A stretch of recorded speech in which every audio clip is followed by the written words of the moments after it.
আল্লাহর পয়গম্বর ঈসা রূহুল্লাহ একদিন রাস্তা দিয়ে হেঁটে যাচ্ছেন। রাস্তার মধ্যে একজন যুবকের সঙ্গে দেখা। যুবক কেঁদে কেঁদে বলছে, আল্লাহর পয়গম্বর, দুনিয়ার জমিনে আমি আমার স্ত্রীকে প্রচন্ড ভালোবাসি, হঠাৎ করে ইন্তেকাল করেছে, আমার তো বরদাস্ত হয় না, আমি একা একা থাকতে পারি না। আপনাকে আল্লাহ রাব্বুল ইজ্জত ওয়াল জালাল মুজিজা দিয়েছেন, মৃত মানুষকে জিন্দা করতে পারেন, আপনি আমার স্ত্রীকে জিন্দা করে দেন না কেন? আল্লাহর পয়গম্বর বললেন, তোমার স্ত্রী কোন কবরস্থানে আছে? আল্লাহর গোলাম একটা গুরুস্থান দেখিয়ে দিয়েছে। আল্লাহর পয়গম্বর ওখানে গিয়ে বলেছেন, কুম বিইজনিল্লাহ, আল্লাহর হুকুমে কে আছো দাঁড়িয়ে যাও।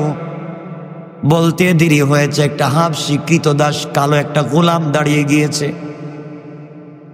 একটা গোলাম দাঁড়িয়ে বলছে, আল্লাহর পয়গম্বর, আপনি আমাকে কেন ডাক দিয়েছেন? আমাকে পড়াইয়া দেন লা ইলাহা ইল্লাল্লাহ মুহাম্মাদুর রাসূলুল্লাহ।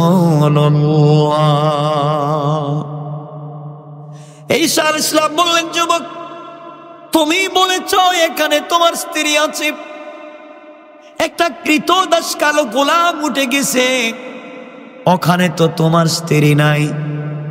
যুবক ডেকে ডেকে বলছে, পয়গম্বর, আমার ভুল হয়ে গেছে, ভুল জায়গা দেখাইয়া দিয়েছি, সামনে আমার স্ত্রীর কবর। আল্লাহর পয়গম্বর বলেন, গোলাম হাবশী কৃতদাস, তুমি কালিমা পড়েছ, মরে যাও, আগে যেখানে ছিল ওখানে চলে যাও। বলতে দেরি হয়েছে, সে আবার ইন্তেকাল করতে দেরি হয় নাই। আল্লাহর পয়গম্বর এবার অন্য গুরুস্থানে গিয়ে বললেন, কুম বিইজনিল্লাহ, বলতে দেরি হয়েছে। কবরের ভিতরে থেকে সুন্দরী ষোড়শী যুবতী একটা মেয়ে দাঁড়িয়ে গিয়েছে, যার মাথার চুল পায়ের পাতা পর্যন্ত পৌঁছে গিয়েছে, চেহারা অনেক সুন্দর। মহিলা উঠে দাঁড়িয়ে গিয়েছে। আল্লাহর পয়গম্বর ডেকে বললেন, যুবক, দেখো তো তুমি চিনো কিনা মেয়েটাকে? যুবক বলতেছেন, পয়গম্বর, এই মেয়েটা তুই আমার স্ত্রী, যার জন্য আমি এত মাস থেকে রাত্রে না ঘুমাইয়া কান্না করি। আল্লাহর পয়গম্বর বললেন, তুমি তাকে নিয়ে যাও। যুবক এবার তার স্ত্রীকে নিয়ে যায়। অপূর্ব ষোড়শী যুবতী সুন্দরী স্ত্রীকে নিয়ে যখন চলে যায়, কিছু দূরে যাওয়ার পরে বনী ইসরাইলের যুবক বলছে, স্ত্রী রে, দীর্ঘদিন পর্যন্ত তোমার সুখে আমি ঘুমাই না, সারা রাত্র তোমার কবরের উপরে বৈশা বৈশা কাটায় দিয়েছি। এবার যেহেতু তোমাকে পেয়েছি, আজকে আমি কিছুক্ষণ সময় বিশ্রাম নিতে চাই, ঘুমাতে চাই, এরপরে দুজন আবার পথ চলতে চলতে বাড়িতে চলে যাব। এই কথা বলে দুজনে একটা গাছের গোড়ায় বিশ্রাম নিতে গেলেন। মেয়েটা বলছে, আমি বসে থাকবো, আপনি ঘুমায়ে যান। বনী ইসরাইলের যুবক তার স্ত্রীর রানীর উপরে মাথা রেখে ঘুমিয়ে পড়েছে। স্ত্রী সজাগ বসে আছে, যুবকটা ঘুমিয়ে গিয়েছে। দীর্ঘক্ষণ চলবার পরে, এইভাবে ঘুমিয়ে যাওয়ার পরে এই দেশের যুবরাজ বাদশার ছেলে ঘোড়া নিয়ে পথ দিয়া যাচ্ছে।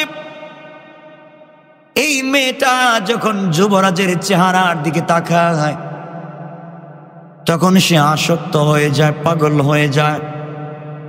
যেই স্বামী তার জন্য কান্না করে জিন্দা করলো, ওই স্বামীর কথা স্ত্রীটা বলে যায় নিমক হারামের মতো।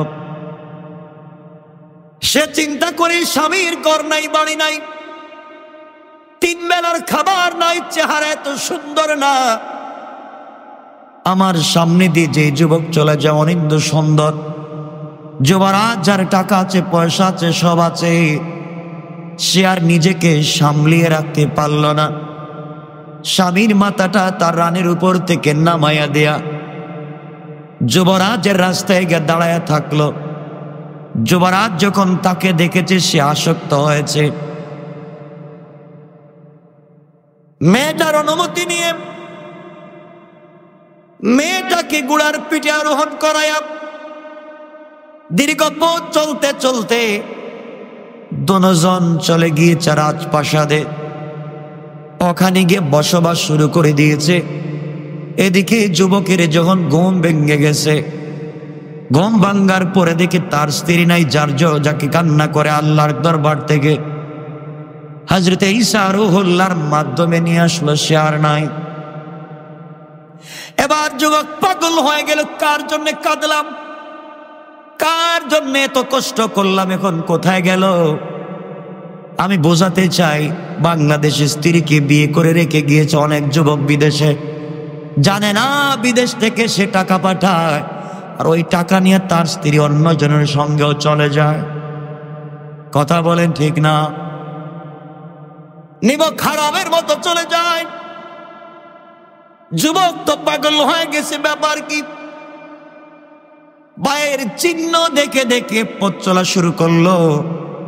এই পথেই দেখা যায় কে গিয়েছে, অন্য কোনো পথে পায়ের চিহ্ন পাওয়া যায় না। চলতে চলতে যুবক রাজপ্রাসাদের ভিতরে ঢুকে পড়ল। ঢুকে দেখে তার স্ত্রী ওখানে দাঁড়িয়ে আছে, বলছে, তুমি না আমার স্ত্রী? আমি না ঈসার মাধ্যমে তোমাকে জিন্দা করলাম, তুমি কেন আমাকে ভুলে গেলে?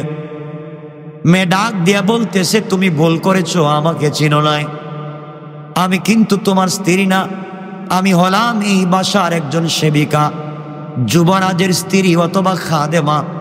তুমি ভুল করেছো, আমি তোমার স্ত্রী না, তুমি অন্য জায়গায় তালাশ করো। যে স্ত্রীকে পাওয়ার জন্য কবরের উপরে রাত্র কাটাইয়া কান্না করেছি, ওই স্ত্রী আজকে চোখে চোখ রেখে মিথ্যা কথা বলে স্বামীকে অস্বীকার করতেছে, শুধুমাত্র কেবলমাত্র দুনিয়ার লোভে। আজকালকে যারা স্বামীকে মা বাবার কারণে বিয়ে করে, যখন দেখে স্বামীর চাইতে টাকাওয়ালা পয়সাওয়ালা হ্যান্ডসাম অন্য কোনো যুবককে বন্ধু হিসাবে পেয়ে যায়, স্বামী বাচ্চাকে ভুলে যাইতে দেরি করে না, আছে না নাই? কথা বলেন, আছে না নাই? দুনিয়ার জমিন তো বিষাক্ত হয়ে গিয়েছে, দিন না থাকবার কারণে, ইসলাম না থাকবার কারণে। শুধু তাই না, মেয়েদের দোষ না, অনেক ছেলেরা আছে স্ত্রীকে রেখে, বউ রেখে, বাচ্চা রেখে অন্য মেয়েদের সঙ্গে চলে যায়। কথা বলেন না কেন? আছে না নাই বলেন? সব স্ত্রীর হক আদায় করে না, বাচ্চাদের হক আদায় করে না, অন্য একটা সুন্দরী মেয়ে পেয়ে তার পিছনে ঘুরতে লাগে। আল্লাহ বলেছেন, গোলাম রে, তোমার ব্রেন নষ্ট হয়ে গিয়েছে, তোমার আকল লোপ পেয়েছে, তোমার বুদ্ধি নষ্ট হয়েছে, দুনিয়ার জমিনে ভুল পথে চলতেছো। ইন্তেকাল করলে জাহান্নাম ছাড়া বাঁচবার পথ নাই। বাঁচতে যদি চাও, এখন জিন্দা আছো, তওবা যদি করে ফিরে আসতে পারো, আমি আল্লাহ কথা দিলাম রে গোলাম, আমি আল্লাহ তোমার গুনাহগুলোকে মাফ করে তোমার জান্নাতের জিম্মাদার স্বয়ং আমি আল্লাহ। কম সুবহানাল্লাহ। অনেক স্বামী আছে স্ত্রীর খবর রাখে না, বাচ্চাদের খবর রাখে না, মা বাবার খবর রাখে না।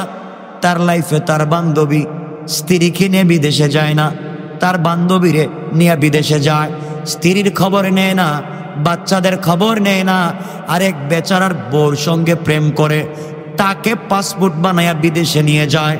এমন কুলাঙ্গার বাংলাদেশে আছে না? না। সুতরাং এই সমাজের দিন কেমনে আসবে? আমরা দুজন খারাপ হয়ে গিয়েছি। সমাজকে যদি ভালো করতে হয়, আমাকেও ভালো হওয়া লাগবে, পরিবারের স্ত্রীকেও ভালো হওয়া লাগবে। আর দুজনকে দুনিয়ার কোনো জিনিস দিয়ে ভালো বানানো যাবে না। ভালো যদি বানাতে হয়, আল্লাহর কোরআন আর নবীজির চরিত্র ছাড়া বিকল্প কোনো জিনিস দুনিয়ার জমিনে না। ঠিক না?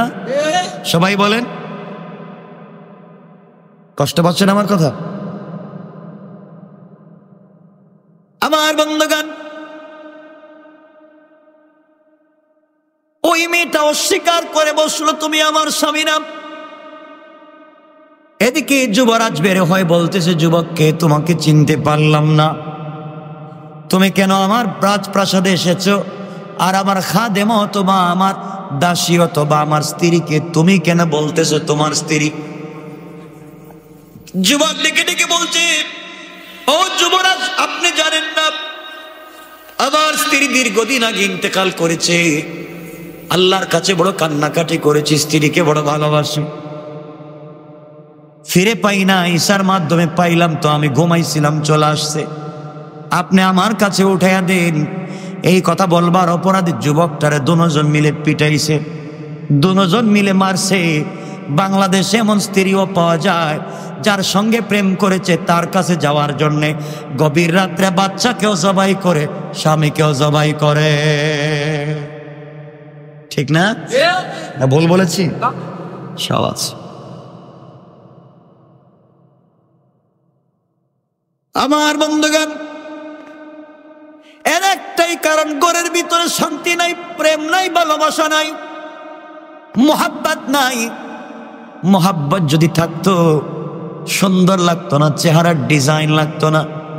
আরে জানেন না, হযরতে বেলালের বাড়ি তো ইথিওপিয়ায়, এমন একটা দেশে তার বাড়ি যে দেশের মানুষের কোনো ডিজাইন নাই, কোনো ডিজাইন নাই, একবার ডাইস ছাড়া।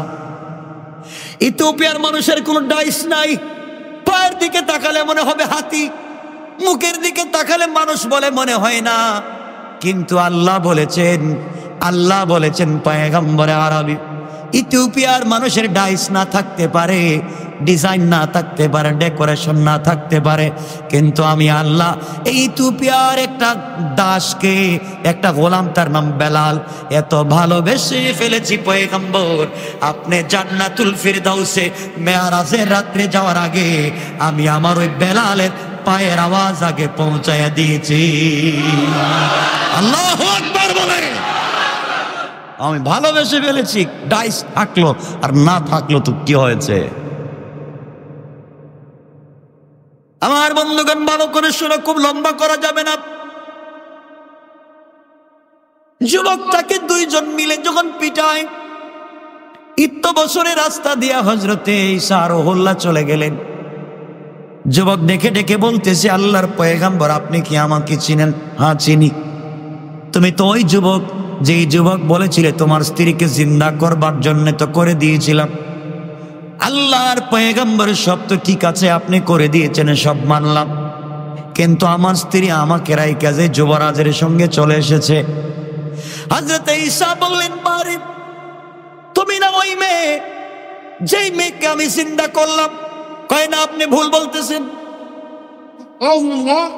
আপনি কোন ছেলেকে আমার স্বামী বলতেছেন? আমি তো এই রাজপ্রাসাদের লোক, আমি তো এই বাড়ির লোক। দেখবেন, এই যে শুনলাম কয়েকদিন আগে চিটাগাংয়ের একটা ছেলে, ও ইটের কাজ করতে, এগুলারে কি বলে? মেস্ত্রি, পাকার কাজ, পাকার কাজ করতো। মেস্ত্রি নাকি জোগালি জানি না, রাজমিস্ত্রি, মেস্ত্রি নাকি জোগালি আমি জানি না। এই লোকটা বিয়ে করেছে সুন্দর একটা মেয়েকে, কলেজে পড়োয়া, মা বাপ মিলে বিয়ে দিয়েছে, সুন্দর, সব ঠিক আছিল। কিন্তু বিয়ের 3 মাস 4 মাস পরে স্ত্রী যখন বুঝতে পারলো স্বামী তো এই কাজ করে, রাজমিস্ত্রি কাজ করে, ওর সঙ্গে চলবে না, সে তার কলেজের এক বন্ধুর সঙ্গে চলে গেল, পলায়ন করলো। ছেলেটাকে ডাকাইয়া নিয়া তার বন্ধু আর দুজন মিলে বিষ খাওয়াইয়া মারলো। সমাজ কোথায় চলে গেল? এই সমাজ এত বিষাক্ত হওয়ার পিছনে একমাত্র দায়ী আমি আর তুমি। ঘরের ভিতরে আছে কালার টিভি, ডিশ এন্টিনা, সব আছে, যেই জিনিস ঘরের ভিতরে নাই। আপনার ঘরে দামি খাট আছে, আপনার ঘরে দামি ডেকোরেশন আছে, আপনার ঘরে ইটালিয়ান ফার্নিচার আছে, সব আছে। যেই জিনিস আপনার ঘরে নাই, সেই জিনিস হলো আমার নবীর আদর্শ। কোন ঠিক কিনা? আদর্শ নাই। অনেক আলেমের পরিবারে তো আদর্শ নাই। কথা বললাম ঠিক না? মিথ্যা বলছি? অনেক আলেমের পরিবারে আদর্শ নাই। যার যেভাবে মন চায় জিন্দেগি কাটাচ্ছেন। আপনি জানেন না আপনি ইন্তেকাল করা লাগবে, আপনাকে কবরে যাওয়া লাগবে। আপনি যে কারোর সঙ্গে খারাপ ব্যবহার করেন, আরে আপনি তো এমন পয়গম্বরকে মেনেছেন, আপনি বলেন না আমার নবী কি কারো সঙ্গে জিন্দেগিতে খারাপ ব্যবহার করেছে? বলা লাগবে করেছে? করেন নাই। আমার নবীকে মানুষ মারছে, নবী হাতটা ধরছে, ভাই তুমি যে হাত দিয়ে মারছো, হাতে কি ব্যথা পাইছো? কেমন নবী! এক লোক, নাম বলবো না, নবীজি তার কাছ থেকে আনছিলেন ঋণ আনার পরে ঋণ দিয়েও দিছেন। কি করছেন? দিয়েও দিছেন।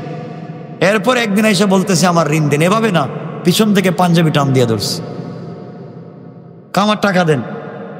নবীজি বললেন ভাই তোমার টাকা না আমি দিয়ে দিয়েছি। সাক্ষী কই? নবীজিকে বলতেছে সাক্ষী কোথায়? নবীজি বলছেন আমি মিথ্যা কথা বলি না, আমি তোমার টাকাটা দিয়ে দিয়েছি, আমি মিথ্যা কথা বলি না। একজন সাহাবী এসে বলেন ইয়া রাসূলুল্লাহ আপনি বলেন না আমি টাকাটা দিয়ে দেই। এরপরে লোকটা মানে না। নবীজি বলছেন ভাই আমি বলছি টাকা দিয়েছি, আর যদি আমি জানি না ভুল যদি হয়ে যায় তুমি টাকাটা পেয়ে থাকো, আর তারিখ যদি বেশি দেরি হয়ে যায় আমি তোমার টাকাটা দিব ঠিকই, কিন্তু দেরি হয়ে গেছে আমি আমার পাঞ্জাবিটা উঠায়া দিলাম, তুমি আমার পিঠে আঘাত করে বদলা নিতে পারো। আল্লাহু আকবার বললেন না? রে আমার নবীর আদর্শ দেখেন, যুবক কয় পিঠের কাপড় উঠান, আমি পিঠামো আপনাকে। আল্লাহর পয়গম্বর পিঠের কাপড় উঠায় দিয়েছেন, ওমর দাঁড়ায় আছে, আজ তোর মাথার থেকে শরীর আলাদা করে দিব, শুধু রসুলের উপরে হাত দে। হযরত ওমর তো দাঁড়ায় আছেন, রসুল পিঠের কাপড়টা সরাইছেন, আর ইহুদি দৌড়ে এসে নবীকে মারবে দূরের কথা, নবীর মোহরে নবুয়তে চুম্বন করা শুরু করেছে। আর বলতেছে আল্লাহর পয়গম্বর আপনাকে মারতে চাই না, আমি মোহরে নবুয়তটা দেখতে চাইছিলাম, হাতটা দেন না, কালিমা পড়ান, মুসলমান বানায়া দেন।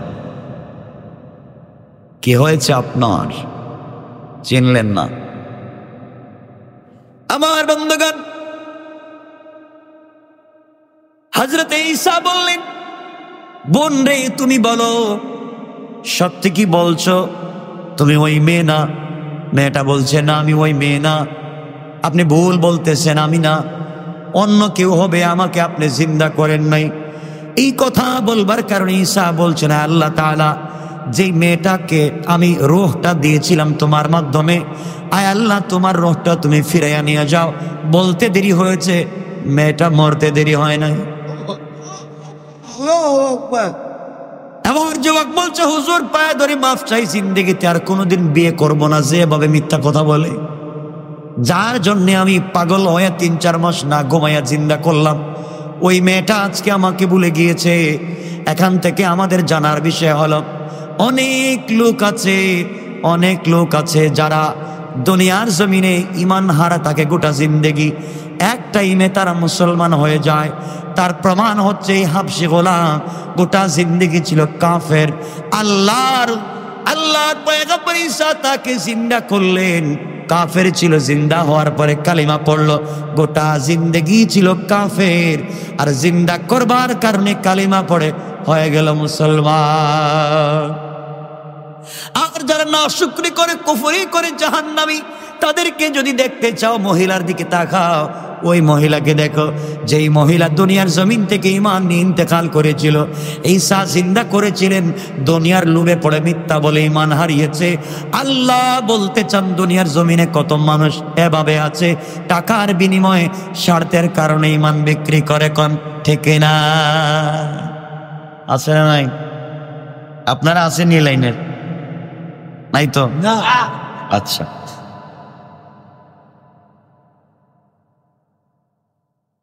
আমার বন্ধুগণ, সুতরাং এই দুনিয়ার জমিনে বেঁচে থাকতে হলে আমাদের দুজনকে বেঁচে থাকতে হবে ইসলামের পথে।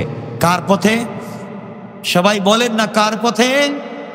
আওয়াজ করে বলেন কার পথে? ইসলামের পথে।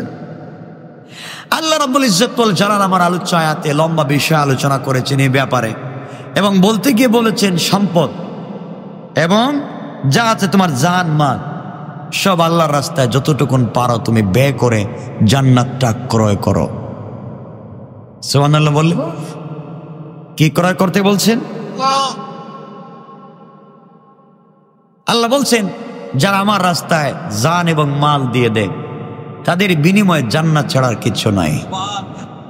তা আসতে বললেন, সবাই বলেন না। এরপরে আল্লাহ বলছেন যারা আমার রাস্তায় ব্যয় করে, দান করে, টাকা পয়সা দিয়ে খোটা দেয় না। কি দেয় না? খোটা দেয়নি, দেয় না, কিছু লোক আছে কয় না আমি দিছি, এটা আমি আমি আমি এটা আমি দিছি। কয় তুই যে আজকে আমার সঙ্গে লম্বা লম্বা কথা বলস, তোর মার বিয়ের টাকা আমি দিছি। ছেলেটারও তো একবার নষ্ট করে দিল। কয় না এমন কিছু লোক, তুই যে এত লম্বা লম্বা কথা বলিস, বাপরে জিজ্ঞাসা করিস, তো তোর বাপ আমার দোকান থেকে না নিলে খাইতে পারতো না, আছে না? তুই যে আজকে বড় হয়েছিস, ম্যাজিস্ট্রেট হয়ে আমাকে চিনিস না, তুই জানিস তুই কার টাকায় ম্যাজিস্ট্রেট হয়েছিস? কিছু লোক বলে না। আল্লাহ বলেন যারা দান করে খুঁটা দেয় এগুলা মানুষ না, কি না? সবাই বলেন না। আর যারা দেওয়ার পরে বলে না, খোটা দেয় না, কাউকে ছোট করে না এবং কাউকে কষ্ট দেয় না, আল্লাহ বলেছেন তাদের জন্য আমার কাছে স্পেশাল পুরস্কার রয়েছে।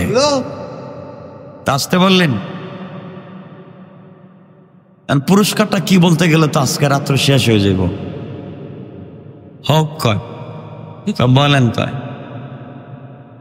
সংক্ষেপে, আমি সংক্ষেপ কোনো কাজ করি না, সব বিস্তারিত, সংক্ষেপ কোনো কাজ নাই। সুতরাং খুব লম্বা চোড়া কথা বলবো না। কষ্ট হচ্ছে আপনাদের? অসুবিধা হচ্ছে? নতুন কারা কারা আসছেন একটু দেখি আজকে নতুন? আলহামদুলিল্লাহ বললেন না? কিন্তু আপনাদের কষ্ট হচ্ছে, বাহিরে বসে আছেন, কেউ সিঁড়িতে বসে আছেন, জায়গা নাই। আমাদের তো আর জায়গা, যা আল্লাহ যতটুকুন দিচ্ছেন অতটুকুনি তো আছে। হ্যাঁ যাক, আমাদের মায়েরা বোনেরাও আসছেন অনেক দূর থেকে কষ্ট করে। তো আমি অনেকে আমাকে টেলিফোন করে যোগাযোগ করেন যে হুজুর তাফসির হবে কিনা। আপনারা ভয় পান যে হুজুর তো চলে যায়, তাফসিরে থাকে না, প্রোগ্রামে চলে যায়। তো আপনাদের ভালোবাসায় প্রোগ্রামে যাই না, জানেন কথায় কথা চলে আসে। ওই দিন আমরা গিয়েছিলাম ময়মনসিংহে, সাবেক আইনমন্ত্রী আব্দুল মতিন খসরুর প্রোগ্রামে গিয়েছিলাম শুক্রবারে। এই যে গেল শুক্রবারে নাকি এর আগের শুক্রবারে গিয়েছিলাম। কিন্তু ওখানে গিয়ে আমি কি হয়েছে তা বলবো না, শুধু এতটুকু বলতে চাই, ওখানে যাওয়ার পথে শুধুমাত্র আপনাদের কথাই মনে পড়েছে। এখানে কত লোক আসবে, এসে আমাকে না পাই এত কষ্ট পাবে, আর জানি না কেউ আমার গালিও তো দিতে পারে, ঠিক না? ঠিক কইল কে?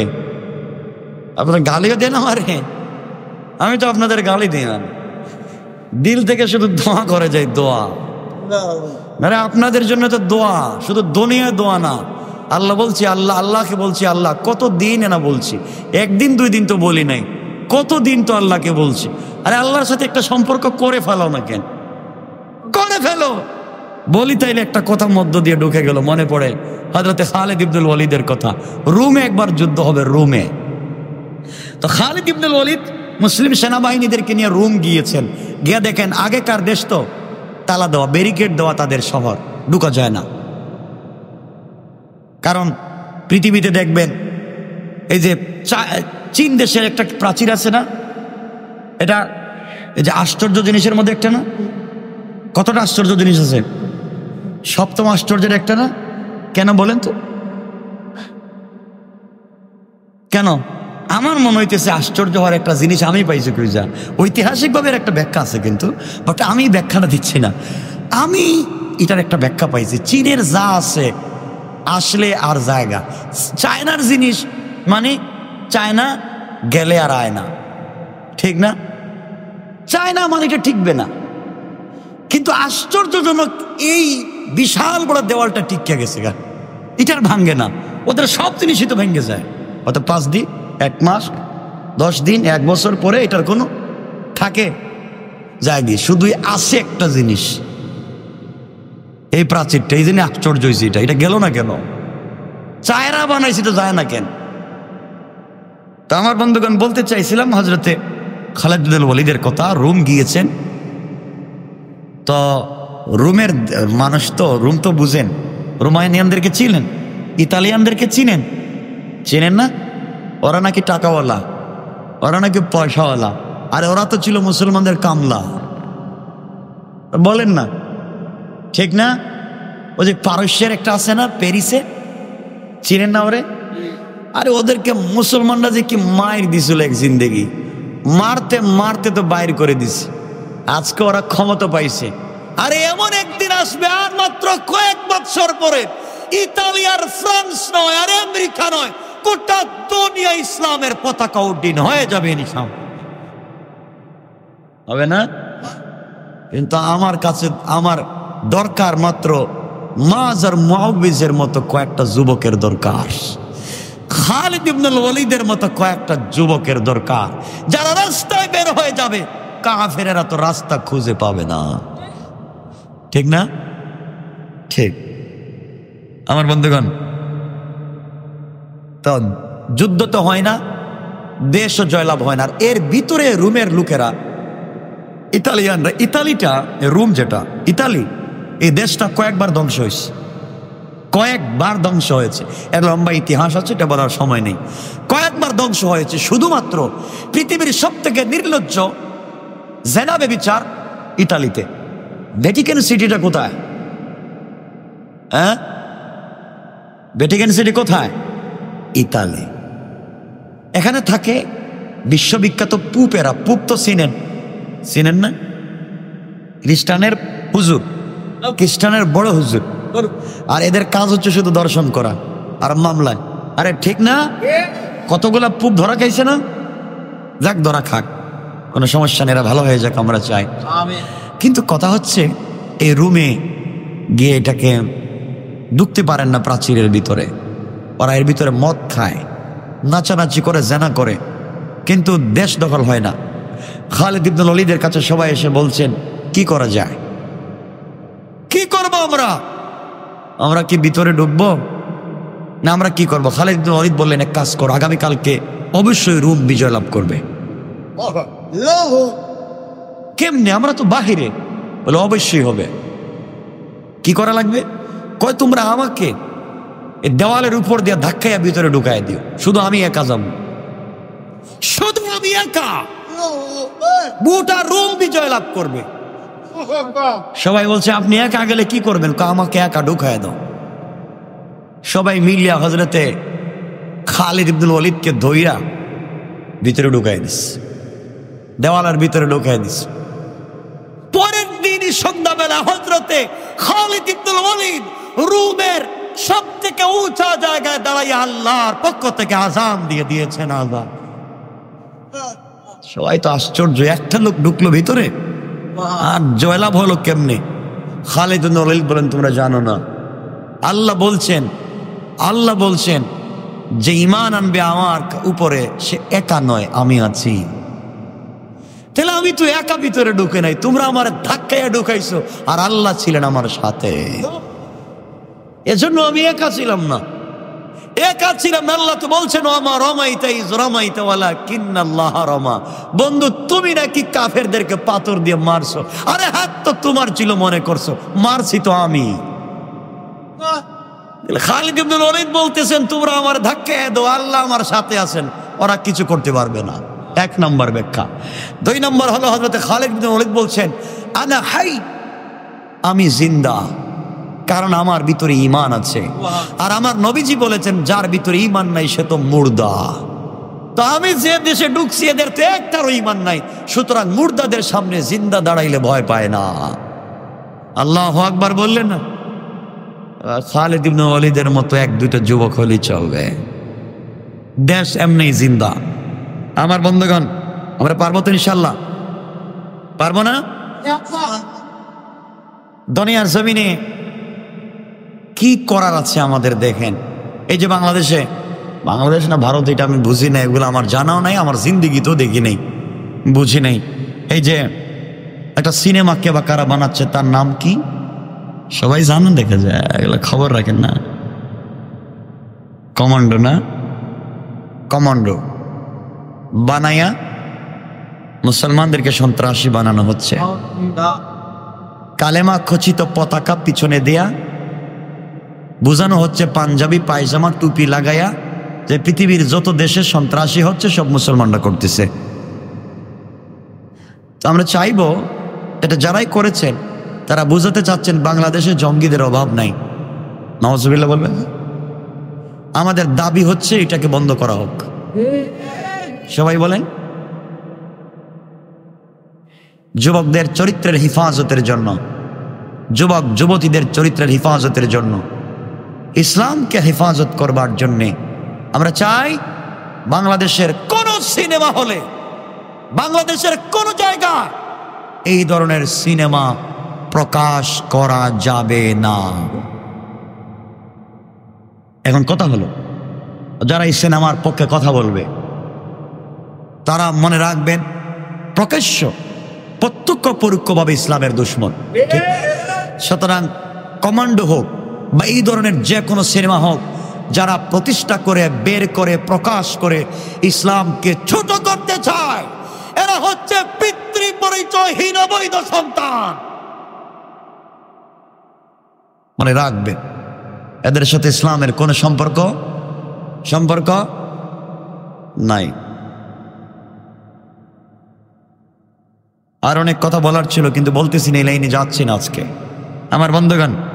তো আল্লাহ রাব্বুল ইজ্জত ওয়াল জালাল বলেছেন, যারা আমার রাস্তা দান খয়রাত করে এবং বলে না, কি করে না, খোঁটা দেয় না, কি করে না, খোঁটা দিলে তো মানুষে কষ্ট পায়, খোঁটা দেয় না, বলে না, আমি তাদেরকে পুরস্কার দেব। সবাই বলেন, এই পুরস্কার কি হতে পারে? আল্লাহ বলছেন, গোলাম পুরস্কারটা অনেক, তুই তো মনে করবি জান্নাত পাইলেই তো হলো, ঠিক না? না তো জান্নাত চান, কথা বলেন না কেন? এদের মনে দরকার নাই নাকি তা জান্নাতে? চান না জান্নাতে যাইতে? সবাই চায়। তা আমার জান্নাতের দরকার নাই, আমার কাছে আমার দরকার নাই। আমি জান্নাতের জন্য ইবাদত করি না, নামাজ পড়ি না জান্নাত পাওয়ার জন্যে।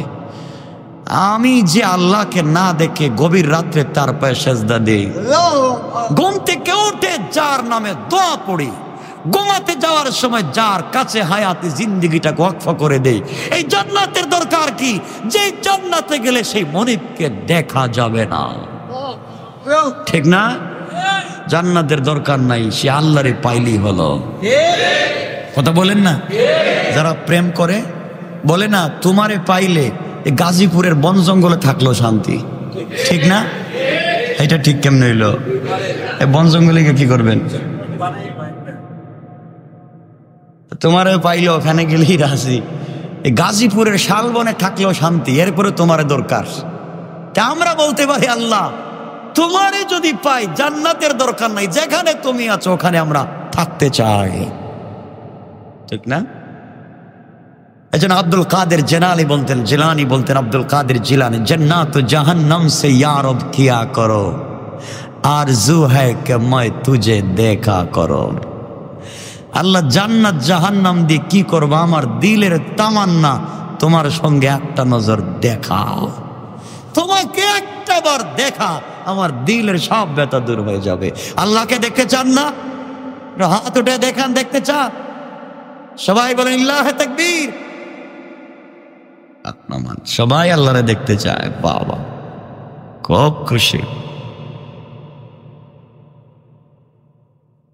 আল্লাহ বলছেন, যারা দান খয়রাত করে, পাবলিককে বলে না, কষ্ট দেয় না, তাদেরকে যে আমি পুরস্কার দিব, এটা শুধু জান্নাত না, এটা আমার দিদার।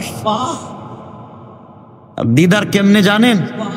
কথা তো অনেক, কথার নাম তো লতা, লম্বা হয়ে যায়। দিদার হলো, দিদারের কন্ডিশন, বড় মানুষ আসলে ছোট মানুষেরা দাঁড়িয়ে যায়, ঠিক না? কেউ আসলে ইজ্জত করে, সম্মান করে, ঠিক না? সম্মান করে। তো আল্লাহ বলছেন, দিদারের কন্ডিশন হলো কিয়ামতের দিনে হিসাব নিকাশের পরে জান্নাতীরা যখন জান্নাতে, জাহান্নামীরা যখন জাহান্নামে থাকবে, তখন আল্লাহ রাব্বুল ইজ্জত ওয়াল জালাল জান্নাতীদেরকে বলবেন, কিরে যা যা বলছিলাম জান্নাতে সব পাইছো তোমরা? হুর পাইছো, গিলমান পাইছো, সব পাইছো তো? আল্লাহ যা তুমি বলছিলে কোরআনে, তার চাইতে ৯৭ গুণ বেশি পাইছে। এটা জোরে কন্যা সুবহানাল্লাহ। আল্লাহ বলবেন, আর কিছু লাগবে? ৯৭ গুণ বেশি, মানে একটা বাড়ি চাইছিলাম ৯৭টা পাইছি, ঠিক না? একটা নিয়ামত চাইছিলাম ৯৭টা পাইছি। আল্লাহ বলবেন, আর কিছু লাগবে? আল্লাহ আর কি করবো? দরকার নাই, ঠিক আছে তো অনেক বেশি পাইছি, যা জানি না তাও তো তুমি দিয়েছো। আল্লাহ বলেন দেখো না আর কিছু লাগবে নি। জান্নাতীরা বলবে দরকার নাই, যে জান্নাত যে বিল্ডিং পাইছি আল্লাহ, বিল্ডিং তো শুধু কাঁপে, নিচে দিয়ে স্প্রিং স্প্রিং স্প্রিং এর বিল্ডিং কাঁপে। আল্লাহ বলছেন আর কিছু লাগবে? আল্লাহ আর কি লাগবে, যে গাড়ি আপনি দিয়েছেন চাক্কা নাই কিন্তু চলে, বাতাসেও চলে। আল্লাহ আর কিছু লাগবে? আল্লাহ যে চেয়ার আপনি দিয়েছেন আমি আর ম্যাডাম বসলে তো শুধু হাসতেই মন চায়, সামনাসামনি দুইটা চেয়ার, এদিকে একটা এদিকে একটা। আচ্ছা বলেন তো, বাড়িতে যদি একটা ব্যালকনি থাকে দোতলায়, নিচতলায় আবার বলে সুন্দর লাগে না, দোতলায় একটা ব্যালকনি আছে, স্টাইলিশ একটা ব্যালকনি, আর দুইটা যদি সোফা একটু মুখামুখি থাকে, দুটো চেয়ার, চেয়ার যদি এভাবে নড়াচড়া একটু করে, ঠিক আছে না? এদিকে আপনার বেগম সাহেব বসছেন, এদিকে আপনি বসছেন, আর এই সময় যদি দাসী কর্মচারী আইনা 2 কাপ কফি দেয়, গল্পটা জমবে না একটু? আর হাসছেন কেন বলেন, জমবে না? কি মজা! তা আপনারা করেন মনে হচ্ছে এগুলা, কিচ্ছু কয় না। আরে করবেন তো, এটা করার জন্য বলতেছি, এতেই তো শান্তি, ঠিক না? বেলকনিতে বৈশা দুজন গল্প করতেছে, এমন সময় যদি একজন নিয়ে আসছে কফি, আরেকজন নিয়ে আসছে মালটা, আরেকজন নিয়ে আসছে ডালিম, একজন পাখা দিয়ে বাতাস করতেছে, আরেকজন লাগাই দিছে হিটার একটা, কত সুন্দর সব দেখার আছে। এর মধ্যে যদি কিছু মাছ থাকে, যে কিসের মাছ, ইকুরিয়াম, ঠিক না? এর মধ্যে যদি আপনারা দেখেন সিনেমা দেখা যাচ্ছে, বলে কয় কেন সুবহানাল্লাহ তো বলবেন, সিনেমা। আরে দুনিয়ার সিনেমা তো হারাম, আল্লাহ বলছেন দুনিয়ার সিনেমা বন্ধ করো, আখিরাতে আমি সিনেমা দেখাবো। আল্লাহু আকবার বলেন না, দেখাবো। দুজন মিলে একা একা সিনেমা দেখার স্বাদই তো আলাদা, ঠিক না? এর মধ্যে যদি লাইটের আলো থাকে, ডিম লাইট, অল্প অল্প, আরেকটু ভালো, ঠিক না? আওয়াজ কম দেন কেন? আরে রসুল তো এভাবেই ওয়াজ করতেন, যা আমি যেভাবে বলছি সাহাবায়ে কেরামের সাথে রসুল এভাবেই করতেন, এভাবেই বলতেন কথাগুলা, চলছে। এরা বলতেছে আল্লাহ আর কি চাইমো, আপনি যা দিছেন না, আর কি দরকার, সবই তো পাইছি। এরপরে হঠাৎ করে দেখলেন ছাদের উপরে, দেখছেন এখন কি একটা, এই যে টিন বাইর করছে, উপর দিয়ে কালার আলো আসে, আসমানের আলো আসে না, এমন দেখতেছেন উপর দিয়া একটা লাইট জ্বলতেছে, হঠাৎ দেখতেছেন উপর দিয়ে যাইতেছে এক জাক পাখি উড়ে উড়ে যাইতেছে। আপনার ম্যাডাম বলতেছে কি জানি পাখিগুলা যাইতেছে, দেখতে তো অনেক ভালো লাগতেছে, যদি এগুলা একটু বোনা করে খাওয়াইতো। আল্লাহু আকবার বলেন না। তা আপনি ম্যাডামের কথা চিন্তায় পড়ে গেছেন, ম্যাডাম তো জিন্দেগিতে কিছু চাইলো না, পাখি বোনা খাইতেছে মানে খাইতে বলতেছে, এখন কোথায় পাই বলতে দেরি হয়েছে। গুঠা এই পাখি যে এক জাত পাখি গিয়েছিল, সবগুলা বোনা কইরা একজন এসে আপনার সামনে হাজির। আল্লাহু আকবার বলেন না। আপনারা শুরু করেন। এই যদি হয় অবস্থা, আপনারা কিছু মন চাইব? এর মধ্যে মুখে কোনো দাড়ি নেই, তা আপনারা বলতেছেন এই জন্য তো আমরা এখন থেকে বাদ দিয়ে দিয়েছি রাখা, আগে থেকেই রেডি, ঠিক না? এখন রাখা লাগবে। আল্লাহ জান্নাতে আপনাকে দাড়ি দিয়ে, শুধু একজন আমাদের বাবা আদমের দাড়ি থাকবে, ছেলেদের দাড়ি থাকবে না। এভাবে বসে আছেন, কত আনন্দ। হঠাৎ মনে পড়লো না, একটু জান্নাতের নহরে গিয়ে নৌকা চালাইতে মন চায়। নৌকায় দুজন উঠছেন, ম্যাডাম এক জায়গায়, যে কি এটা কি নাম, বইটা, ম্যাডাম বইটা দিয়ে নৌকা বাইতেছে, আর আপনি মনের সুখে গান ধরছেন। আল্লাহু আকবার বলেন। আরে ভালো কথাগুলো বলতেছি, কি আনন্দ আর কি মজা, এগুলাই তো স্বাদ, এগুলা জান্নাতি কথা, ভালো লাগবে না? সব চলতেছে। এর মধ্যে দেখলেন সাগরের নিচ দিয়ে বিশাল বড় একটা মাছ, কি সুন্দর যাচ্ছে। ম্যাডাম বলতেছে দেখছেন মাছটা মনে হইতেছে গোশত অনেক ভালো লাগবে, কিন্তু কই পাওয়া যায়, বলতে দেরি একজন নৌকায় নিয়ে হাজির। আল্লাহু আকবার। খালি খাওয়া, যা মন চায়। আমার বন্ধুগণ, এভাবেই চলতেছে, এখানে তো আর কিছু চাওয়ার নাই। তো হঠাৎ মনে পড়লো আপনার মেয়ের বাড়িতে যাইবেন, মেয়ে একটারে বিয়ে দিছিলেন, ও জান্নাতে আরেক জায়গায় আছে। যাইবেন, এখন কি নিয়ে যাইবেন? মনে পড়লো এই গাড়িটার কয় টাকা দাম, 10-20 কোটি টাকার গাড়ি হবে, একটা স্টাইলিশ গাড়ি দরকার, একটা গাড়ি নিয়ে যাওয়া দরকার। তা আপনি বলবেন এমন ডিজাইনের একটা গাড়ি আল্লাহ দিবেন, দুনিয়ায় কোনোদিন এগুলার ডিজাইনই দেখেন নাই। দুজন চলে যাবেন, এরপর আর কিছু লাগবে? কথা বলেন, লাগবে না। আল্লাহ বলবেন দেখো না আর কিছু লাগবে কি? আল্লাহ আর কি লাগবে, সবই তো আছে। আল্লাহ তুমি একটা ঘর দেও না, একটা রুম, একটা ইট সোনার, একটা ইট রূপার, একটা ইট হীরা জবরদস্ত ইয়াকুত মণিমুক্তা পাথর দিয়ে তৈরি করা সুন্দর করে একটা রুম দেও না। আল্লাহ বলছেন একটা রুম চাইছিস, যা 6666 তাহলে একটা বাড়ি বানাইয়া দিলাম। আপনারা শুধু ঠেলাঠেলি করেন বাড়ি নিয়ে, আল্লাহ যা একটা বাড়ি দিয়ে দিলাম, যা থাক। এত কিছু পাওয়ার পরে আর তো চাহিদা নাই, না আছে? নাই। আল্লাহ বলবেন কিরে আর কিছু চাইবে? আল্লাহ দরকার নেই, যা দিয়েছেন তাই থাকুক, এগুলোই খায়া শেষ হবে না। আল্লাহ বলবেন না দেখো না আরো কিছু লাগবে কি? মানে সাধারণ পাবলিক জবাব দিতে পারবে না। সকল পাবলিক একত্রিত হয়ে হুজুরদের কাছে যাবেন, যাদেরকে আপনারা বলেন কাঠমুল্লা। কাঠমুল্লা বলেন না? হ্যাঁ, বাংলাদেশে একজন বক্তৃতা করেছে, হুজুররা নাকি রাস্তায় রাস্তায় এই যে টেবিল নিয়ে ভিক্ষা করে খায়, ঠিক না? আর ওরা জানে না যে সব হুজুররা যে কথা বলছে এগুলো মাদ্রাসার জন্য, এগুলো হয়তো এতিমখানা না হয় মসজিদের জন্য পাবলিক টাকা উঠায়, ঠিক না? ঠিক না? আর সব হুজুররা শুধু ভিক্ষা করে খায় না, হুজুররা ট্যাক্স দেয় আর তোমরা সেই ট্যাক্সের টাকা খাও। আমার বন্ধুগণ, তো আল্লাহ বলবেন আর কিছু লাগবে? তো কেউ বলতে পারবে না, সবাই মিলি হুজুরদের কাছে যাবেন। এজন্য আপনার ছেলেকে হুজুর বানান, আপনার মেয়েকে আলেমা বানান, হাফেজা বানান, জিন্দেগি কামিয়াব। হুজুরদের কাছে গিয়ে বলবো হুজুর আল্লাহ শুধু প্রতিদিন খুঁচায়, আর কি লাগবে, আর কি লাগবে, আর কি লাগবে, আর কি লাগবে, মানে কি আর কি লাগবে কোন? আপনারা কি দরকার? সবই তো আছে। ওলামায়ে কেরাম আল্লাহকে ডাক দিয়ে বলবেন আল্লাহ তাআলা, দুনিয়ার জমিন থেকে বিদায় নিয়ে জান্নাতের ভিতরে এসেছি, জান্নাতের আঙ্গুর আপেল পেয়েছি, আঙ্গুর আপেল পাইলাম, হুর গিলমান পাইলাম, বিল্ডিং বালাখানা পাইলাম, জান্নাতের সুন্দরী নারী পাইলাম, সবই তো ঠিক আছে। আয় আল্লাহ তাআলা এখন পর্যন্ত এই সমস্ত পাওয়ার জন্য দুনিয়ার জমিনে ইবাদত করি নাই। দুনিয়ার জমিনে যথেষ্ট আঙ্গুর আপেল ছিল, বড় বড় বিল্ডিং ছিল, দুনিয়ার জমিনে যথেষ্ট সুন্দরী নারী ছিল, সব কিছুকে পিছনে ফেলে গভীর রজনীতে তোমার কুদরতের পায়ে সেজদা করেছি একমাত্র তুমি আল্লাহকে পাওয়ার জন্যে। আল্লাহ জান্নাতে এসেছি ঠিকই, এখন পর্যন্ত তোমার দিদার লাভ করতে পারলাম না। ওই জান্নাতের কোনো প্রয়োজন নাই যেখানে আল্লাহকে পাওয়া যায় না। আয় আল্লাহ প্রয়োজন বোধে জাহান্নামে আমাদেরকে দিয়ে দাও, তবে জাহান্নামের এমন জায়গায় দেবা যেখানে পড়ে গেলে আল্লাহকে দেখা যায়।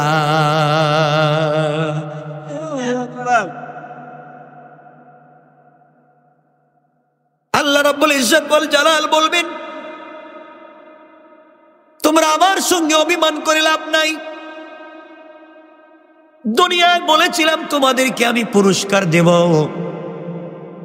আজ তোমরা জান্নাতের সব পেয়েছো, আমার দিদার পাও নাই।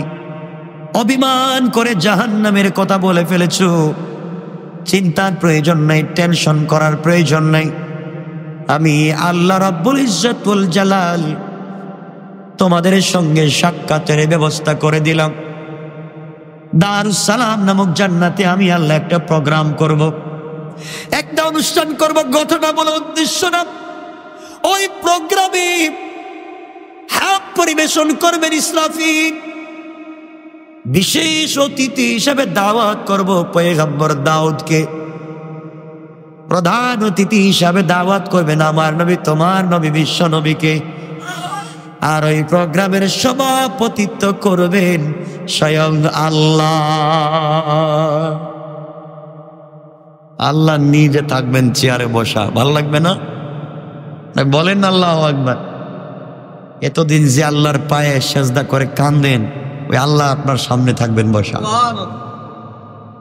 আল্লাহ বলছেন এভাবে শুধু না, সমস্ত জান্নাতীরা চেয়ারে বসা থাকবে। হীরা মণি মুক্তা জবরদস্ত ইয়াকুত পাথর দিয়ে তৈরি করা এক একটা চেয়ার জমিন থেকে আসমান পর্যন্ত উঁচা। চেয়ারের মধ্যে জান্নাতীরা বসা থাকবে। প্রধান অতিথির আসনে প্রধান অতিথি, বিশেষ অতিথির আসনে বিশেষ অতিথি। শুধুমাত্র সভাপতি নাই। আল্লাহ বলেন, গোলাম রে, তোমরা আমাকে রাত্রে দাঁড়াইয়া বৈশা সাজদায় পড়া সম্মান করলা, আর আজকে আমি আল্লাহ তোমাদেরকে সম্মানিত করতে চাই। গোলাম, তোমরা থাকবে বসা, আর আমি আল্লাহ দাঁড়াইয়া জান্নাতের পর্দা সরাইয়া তোমাদেরকে আমি আল্লাহ নিজে, আমি আল্লাহ তোমাদের মনি ভয়ে আমার গোলামদেরকে আমি আল্লাহ দাঁড়াইয়া দাঁড়াইয়া সালাম দিব। কান সুবহানাল্লাহ। আল্লাহ কথা কোরআনে ঘোষণা করেছেন, তাহিয়াতুহুম ইয়াওমা ইয়ালকানাহু সালাম। আল্লাহ রাব্বুল ইজ্জত ওয়াল জালাল বলেছেন, গোলাম রে, জান্নাতে তোর সঙ্গে যখন আমি আল্লাহর দেখা হবে, ওই সময় তোমরা থাকবে বসা, আর আমি আল্লাহ থাকবো দাঁড়ানো। আমি দাঁড়ায়া দাঁড়ায়া দুনিয়ার পুরস্কার হিসাবে আখিরাতে আমার গোলামদেরকে সালাম দিব। কান সুবহানাল্লাহ। সমস্ত জান্নাতীর আল্লাহর চেহারার দিকে তাকাইয়া, এই আল্লাহ এই যে চেহারার দিকে তাকাবে, কত বছর যাবে খবর না। একটু চিন্তা করে দেখেন তো, আল্লাহর আমরা দেখি নেই, না দেখি তো পাগল, ইবাদত করি, আর ওই আল্লাহ থাকবেন সামনে, আমরা দেখবো চোখ দিয়া।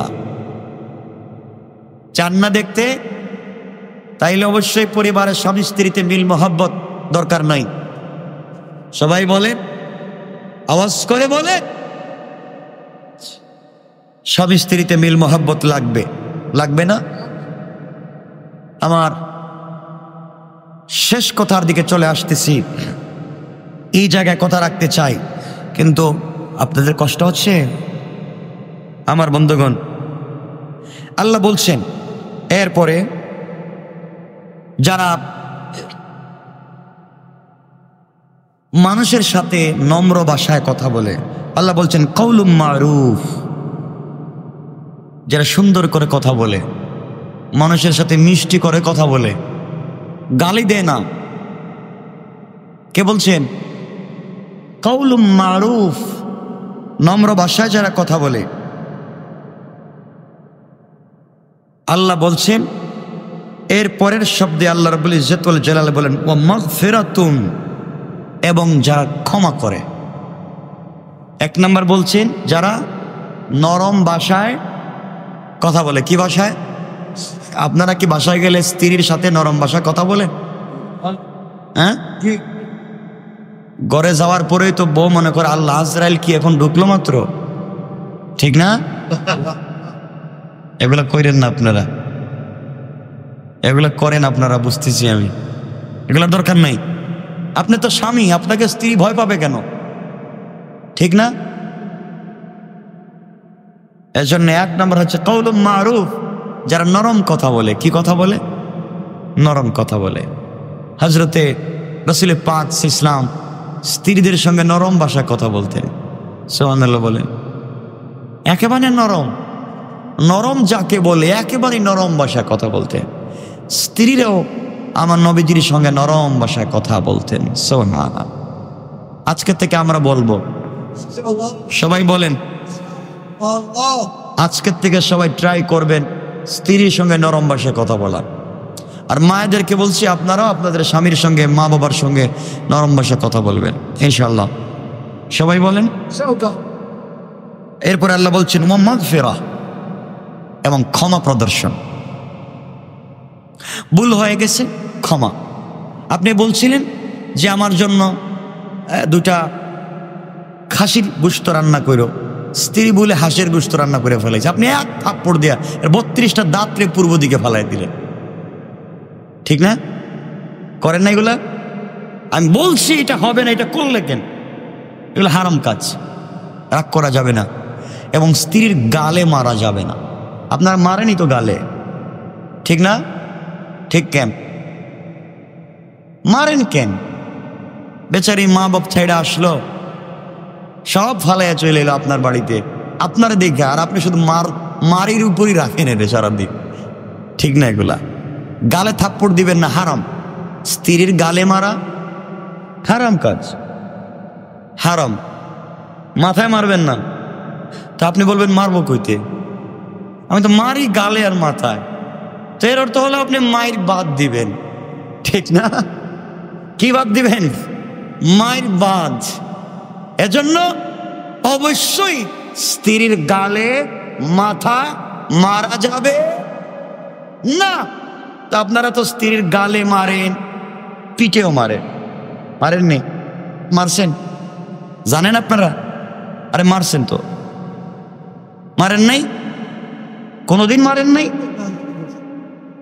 একদিন শুধুমাত্র হযরতে আয়েশার এখানে দইরে নাকে ধরছিলেন, মায়ের দিবেন, মারেন নাই।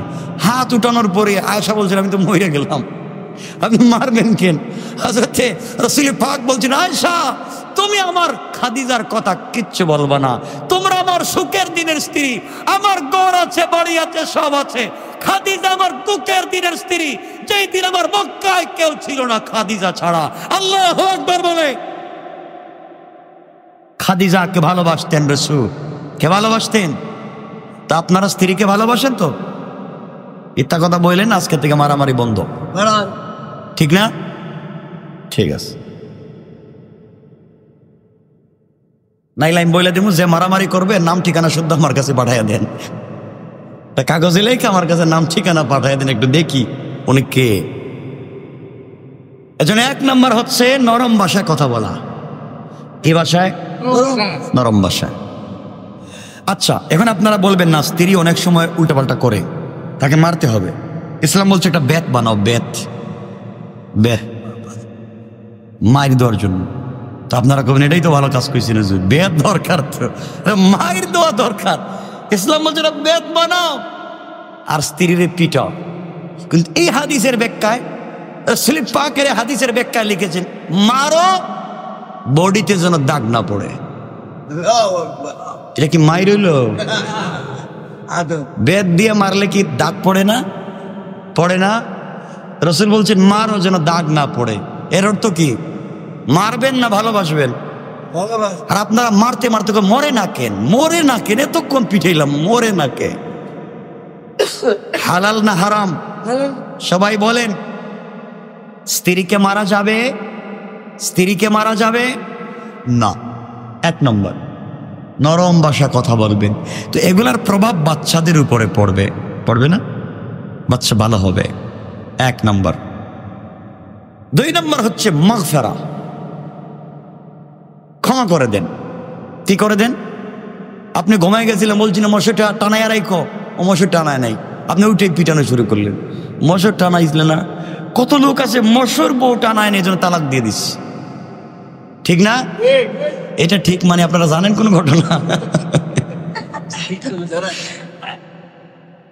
আর আমি জানি, আমি যাই না শুনে বলতেছি, স্ত্রী মশার টানায় নাই এজন্য তালাক।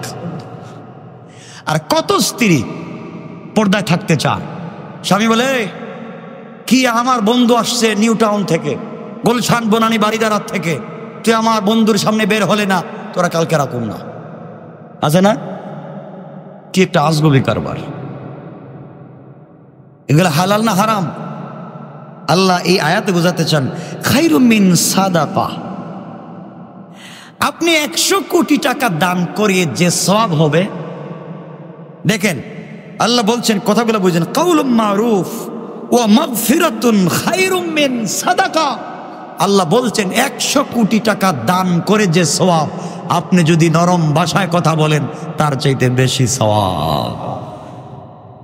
কি দাম মিয়া! কোরআনের আয়াত বলতেছি, এটা বাংলা কথা না। আল্লাহ বলছেন কাউলুম মারুফ ওয়া মাগফিরা খায়রুম মিন সাদাকা। যেই সাদকা দিয়ে খুঁটা দাও, এমন সাদকা দেওয়ার চাইতে নরম ভাষায় কথা বলা উত্তম। 100 কোটি টাকা দান করে খুঁটা দেওয়ার চাইতে কাউকে মাফ করে দেওয়া সব থেকে বড় কাজ। আল্লাহু আকবার বললেন না? এই জন্য আমরা খুঁটা দিব না, ইনশাল্লাহ বলেন, সবাই বলেন ইনশাল্লাহ।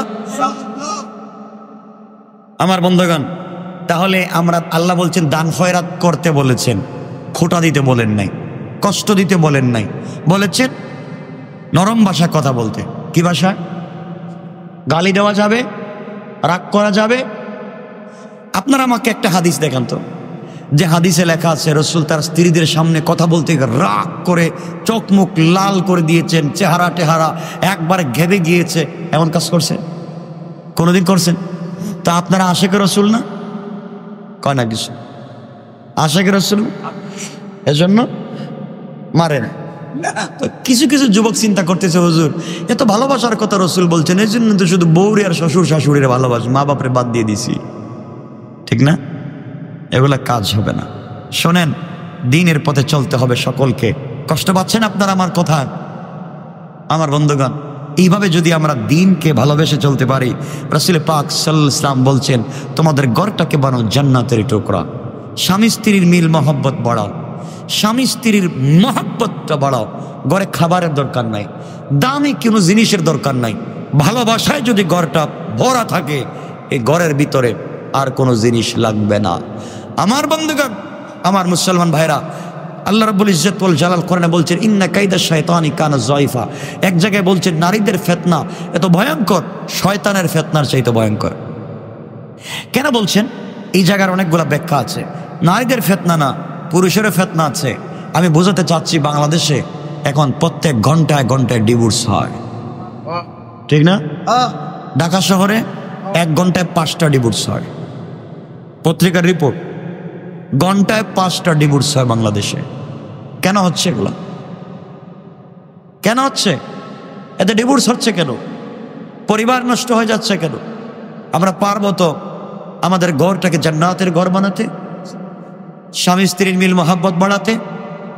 এজন্য স্ত্রীকে মাঝে মাঝে খাওয়াইয়া দিবেন, আর স্ত্রীও আপনাকে মাঝে মাঝে খাওয়াইয়া দিব। দুজন মিলে গল্প করবেন ইনশাল্লাহ। কথা বলেন নাকি? রাসূল পাক ইসলাম নামাজ পড়ায় মাঝে মাঝে ঘরে আসতেন, ঘরের সাথেই তো, মসজিদের সাথেই তো ঘর। আয়সা বলতেন, আয়সা আজকে রাত্রে ঘুমায় না, আমি দিনের কাজ করে মানুষের দাওয়াত দিয়ে আসতেছি, তোমার সাথে গল্প করবো। আল্লাহু আকবার বলবেন না? আর আপনি ঘরে গিয়ে কি করেন? আপনি পূর্ব দিকে, স্ত্রী পশ্চিম দিকে, দুজন ঘুমাইছে, খবর নাই কেউ কারো, এভাবে চলে গেছে 6 মাস। ঠিক না? এগুলা করার দরকার। আল্লাহ আমাদের পরিবারগুলোকে জান্নাত বানাক। সবাই পড়েন আমিন, আওয়াজ করে পড়েন আমিন। আমার বন্ধুগণ, পরিবার যদি শান্তির পরিবার হয়ে যায়, ঘর যদি জান্নাতের ঘর হয়ে যায়, আমাদের ঘর থেকে জন্ম নেবেন হযরতে শাহজালাল, আমাদের ঘর থেকে জন্ম নেবেন হযরতে শাহপরান, নেবেন না? জুনাইদ বাগদাদি, আব্দুল কাদের জিলানি ঘর থেকে জন্ম নেবেন। যুবকদেরকে বলছি, বিয়ে করার আগে, আমি মেবি আজ থেকে 2 মাস আগে তাফসীর করেছিলাম যে কোন কোন গুণ দেখে মেয়েদেরকে বিয়ে করবে। মনে আছে আপনাদের? মনে নাই না? কোন কোন গুণ দেখে মেয়েদেরকে বিয়ে করবেন আপনারা দেখবেন, এগুলা শিখবেন। আর ছেলেদের কোন কোন গুণ দেখলে বিয়ে করা যাবে আপনারা তো দেখবেন, যার টাকা আছে পয়সা আছে বেশি, ঠিক না? বাড়ি আছে গাড়ি আছে, তাকে দেখে বিয়ে করবেন, এরপরে ভেঙে যায়। এগুলার দরকার নাই। আদর্শবান একজন পুরুষ খুঁজবেন, আদর্শবান একজন মেয়ে খুঁজবেন। এইভাবে যদি জিন্দেগি চালাতে পারেন, আরে ঘরের ভিতরে কিছুই লাগবে না, কিছু লাগবে না, কোনো কিছু লাগবে না, খাবার লাগবে না। স্বামী স্ত্রীর মধ্যে যদি মিল মহব্বত আর ভালোবাসা থাকে, এই পরিবার হয়ে যাবে জান্নাতের টুকরা। সুবহানাল্লাহ বলেন। দুজন মিলে মাঝে মধ্যে ঘরের ভিতরে একসাথে নামাজ পড়বেন না? মাঝে মাঝে শুয়ে শুয়ে স্ত্রীকে বলবেন, তুমি কোরআনের একটা সূরা আমাকে তেলাওয়াত করে শোনাও। স্ত্রী আপনাকে বলবে, আপনি আমাকে একটা কোরআনের একটা সূরা তেলাওয়াত করে শোনান। দুজন মিলে রাসূলের জীবনী আপনার একজন আরেকজনকে শোনাবেন। আয়েশার জিন্দেগি, খাদিজার জিন্দেগি একজন আরেকজনকে শোনাবেন। পারবেন ইনশাআল্লাহ? তো পরিবার তো জান্নাতের টুকরা হয়ে যাবে। স্বামীর বিপদের সময় যে স্ত্রীরা স্বামীর পাশে দাঁড়ায় আর স্বামীর দিল থেকে যদি স্ত্রীর জন্য দোয়া চলে আসে, এই স্ত্রী আল্লাহর জান্নাতি কোনো হিসাব নাই। আল্লাহু আকবার বলেন। হযরত আইয়ুব আলাইহিস সালাম অসুস্থ হওয়ার পরে দীর্ঘ 18 বছর অসুস্থ, চেহারায় পোকা, শরীরে পোকা, গোটা বডি থেকে পোকা পড়তেছে, ঘটনা বলতেছি না, সব পচে গেছে। কয়েকজন স্ত্রী ছিলেন হযরত আইয়ুবের, সবাই চলে গেছে। হযরত আইয়ুব আলাইহিস সালামকে এই জায়গায় বসিয়ে রাখলে 1 কিলোমিটার পর্যন্ত দুর্গন্ধ চলে যাইত, এত দুর্গন্ধ। হযরত আইয়ুব আলাইহিস সালাম একদিন গ্রামের মানুষ বলল, আইয়ুবকে জঙ্গলে ফেলে দিতে হবে, এলাকায় রাখা যাবে না।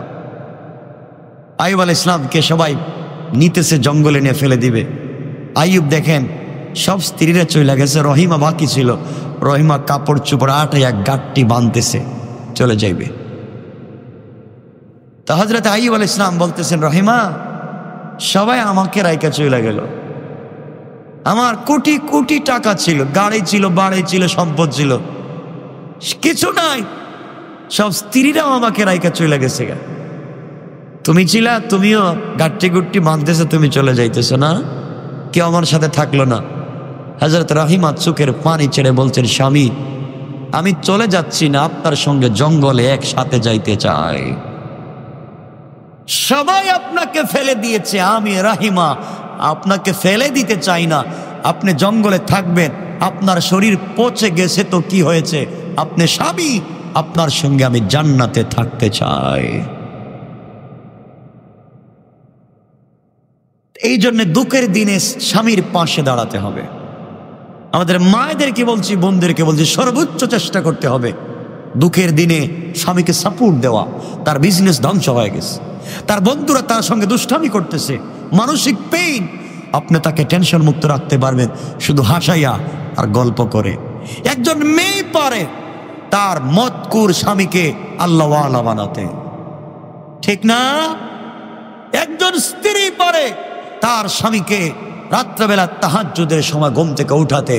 স্ত্রী যদি বলে, স্বামী ওঠো না, ঠান্ডার সময় না, ঠান্ডা নাই, আমি তোমার জন্য পানিটা গরম করে রেখেছি, জায়নামাজটা বিছাইয়া রেখে দিয়েছি, তুমি ওঠো, আমি তোমার পানি তোমার হাতে ঢেলে দিব, তুমি ওযু করো। স্বামী ওযু করবে, স্ত্রী জায়নামাজ বিছাইয়া দিয়েছে, ওঠো না, আপনি নামাজটা পড়েন।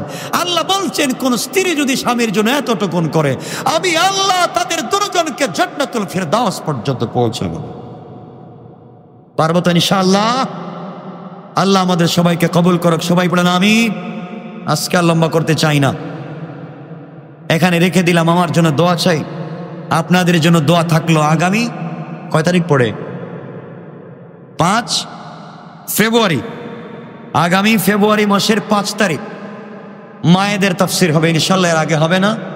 মায়েদের, বোনদের সবার তাফসির আগামী 5 তারিখ। এর আগে প্রত্যেক জুমাবারে আমাদের পুরুষদের জন্য, ভাইদের জন্য তাফসির হবে। কিন্তু আগামী তাফসির কয় তারিখ পড়ে? 8 তারিখ। 8 তারিখ যদি আমি না থাকি তাহলে জুমা ঘোষণা করবো যে থাক।